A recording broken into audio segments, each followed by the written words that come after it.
What's up, guys? Just want to break down Microsoft. The break and retest move happened today. We've been talking about this. Just want to do this as a lesson here. We've been talking about how $390 per share has been a common rejection point, which you can see right over here. Now, we spoke about this move right here. So I hope one of you guys caught this. You guys know I already added to my position, but this was the break and retest in real time. When I go over the 1 minute chart, you will see this, how it played out. But let's zoom in on the 1 day. And right here, we were talking about this breakout. Look at the time where it breaks out.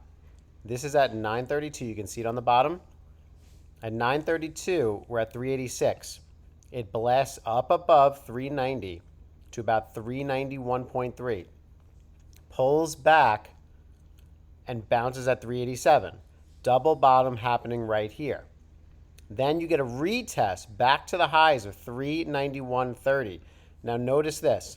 At 391.30, look where it rejects. It rejects literally exactly at 391.50, 391.50, rejection and rejection. What does it do? It confirms the 390 hold and then bounces up. This is the break, this is the retest, and then this is the break higher. That is the break and retest that has been forming.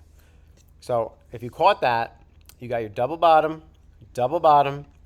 breaks above again at 391.5, pulls back to 390, and then bounces up for that move higher.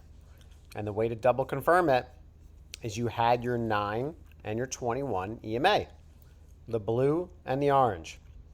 The blue is the 9 EMA, breaks through the 9 EMA, just like my strategy in the blueprint, confirms on the 21 and starts moving higher, and then holds the 9 EMA all the way up to about 397, bounces back on the 21 EMA, double top at 397, and then goes lower. That was the move today. Just wanted you to see it.